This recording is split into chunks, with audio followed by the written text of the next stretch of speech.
Hello, welcome my lovely Year 4 artists to your textiles project. We're going to be using paper today. We'll also use a bit of blue tack maybe, and a needle and some thread, and some maybe different colours embroidery thread, a pair of scissors, and you'll need a roll of tape on your table. We're going to take inspiration from two artists today. Abrahim Mahama, first of all. He does these lovely huge panels with stitched on pieces of fabric and sackcloth. Also, we're going to be looking at Aditi Patwari. She stitches these huge, beautiful textile pieces with paper, which she folds and she arranges in interesting patterns and stitches on top of. So let's have a go ourselves. This is one that I had a go at. This is several I had a play around with, and this is what we're doing today. We're playing. There's no right or wrong answer with this. It's just pure experiments and see what you come up with.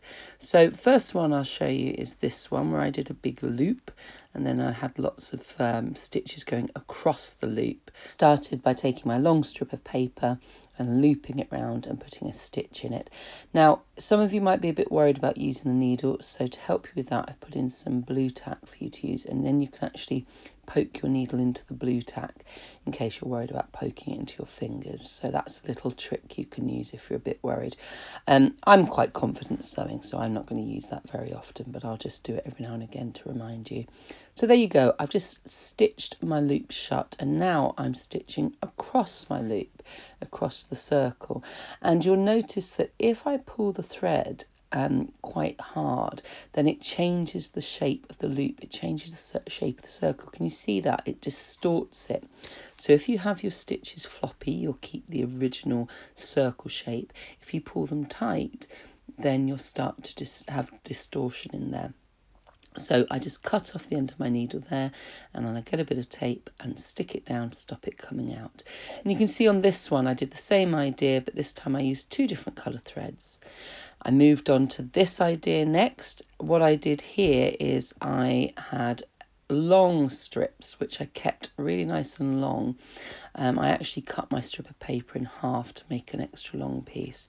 Then I got my needle and thread and I tied a knot in the end.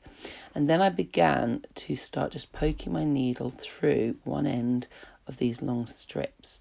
And then I looped it over and poked my thread through again, poked my needle through and pulled that thread through so it made a little loop like that.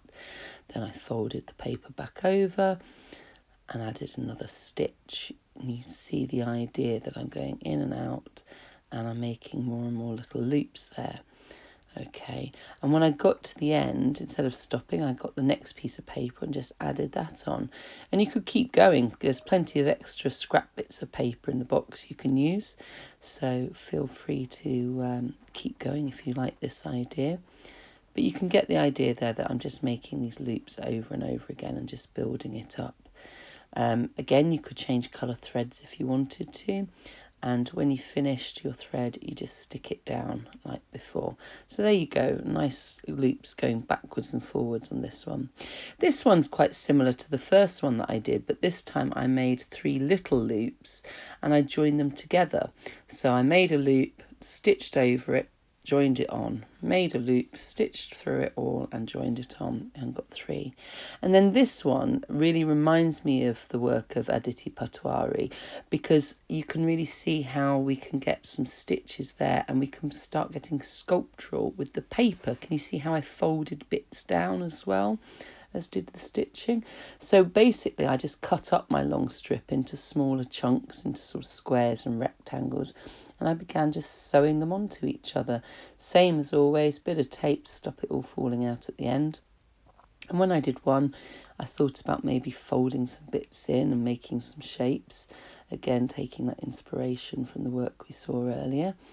And then you can just keep adding more squares and chunks of your strip of paper. You can see here I've got the nice yellow one there, but then I'm going to add another piece here. This time I'll do it with purple. Now if you notice, I made some holes along the edge there. So again, you could do this to make it easier on yourself. You can make some holes and then you're just threading the needle through the holes that you've already made. It's up to you. You have a go. See what works for you. So I did myself some yellow stitching and then some purple stitching. And When I did that, I did some more folds.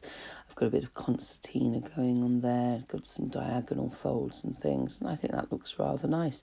And you could just keep going with all the chunks of paper until you're done. So there we go. Have a nice experiment, everybody. There's no right or wrong answer with this. We're just sewing with some paper and seeing what happens. Let's explore.